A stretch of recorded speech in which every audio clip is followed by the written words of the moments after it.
ભાવથી માતાજીના ચરણે માતાજીને પણ એક પુષ્પ ચડાવશું એટલે માતાજી વિશે જે શબ્દો બધા એને કહે છે થોડુંક માઇક સેટિંગ કરી આ છે હલો હલો થોડુંક અવાજ આવતા હલો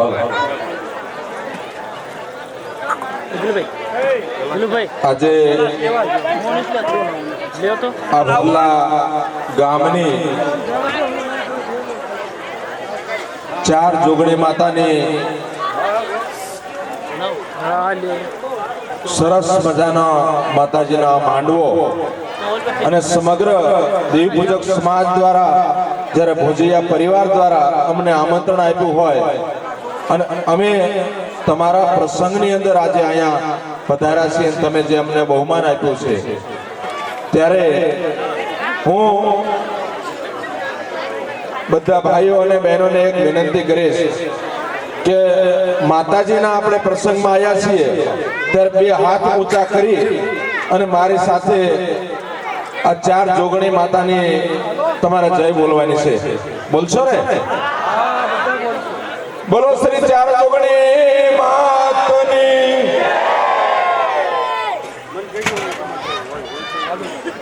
સાધુળ દાદાની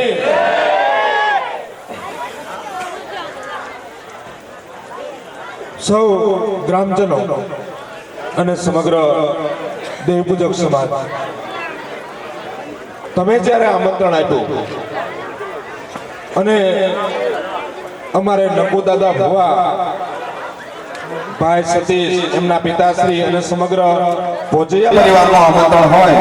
અને એને આયા છે ત્યારે ખૂબ લગ્ન અંદરથી લાગણીની અનુભવ લઉં છું મિત્રો સમાજ છે તે દેવી પૂજક સમાજ હંમેશા માટે એક માતાજી અને આસ્થા અને ધર્મની સાથે હંમેશા માટે હું તમને કહું બહુ ઈમાનદાર સમાજ છે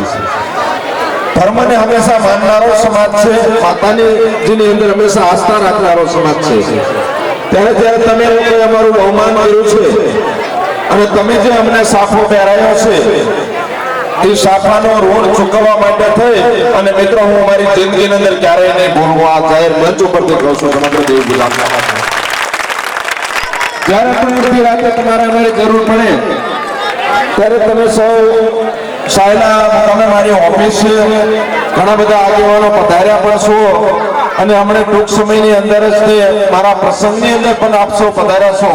ત્યારે હું આ દેવી પૂજક સમાજનો પણ એક તમને કહું તમારા પરિવારના સભ્ય તરીકે અનુભવ કરું છું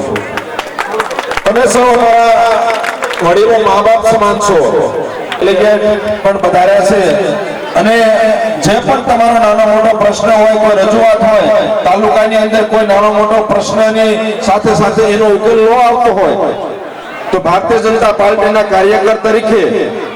તમારા નાના દીકરા તરીકે અને ભાઈ તરીકે અડધી રાતે મને યાદ કરજો હું તમારી વચ્ચે ઉપસ્થિત રહીશ મિત્રો આથી હું અહીંયા 5મી વાર આવ્યો છું હંમેશા માટે તમારો પ્રેમ મળે છે અને ત્યારે જ મિત્રો અહીંયા આવવાનો હું તમને કહું માતાજીની પ્રાર્થના માટે માતાજીના આશીર્વાદ લેવા માટે આવી છું પરંતુ હંમેશા માટે દેવી પૂજક સમાજમાં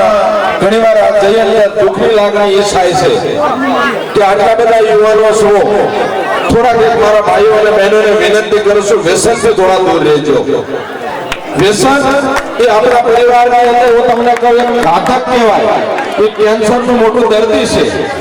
અને સાથે સાથે સૌને એક વિનંતી કરું છું કે આખું ખાતું હોય ને મિત્રો તો સમગ્ર દેવી પૂજક સમાજને નમ્ર વિનંતી કરું છું કે અડધું ખાજો પણ તમારા ભાઈઓ અને બહેનોને તમારા બાળકોને દીકરા દીકરીઓને ભણાવજો કારણ કે ભણતર છે અભ્યાસ છે તો આવનાર દિવસોની અંદર આપણી પેઢી ઉજ્જવળ બનશે હું તો કોળી સમાજમાંથી આવું છું મારા ફરતા વિસ્તારની અંદર શિરવાડિયા ગામથી જ બાજુમાંથી આવું છું હું જે વિસ્તારમાં રહું છું ત્યાં સાહેબ 80% દેવી પૂજક સમાજવાળા કાંજિયા પરિવાર રહે છે અને આ કાંજિયા પરિવારની અંદર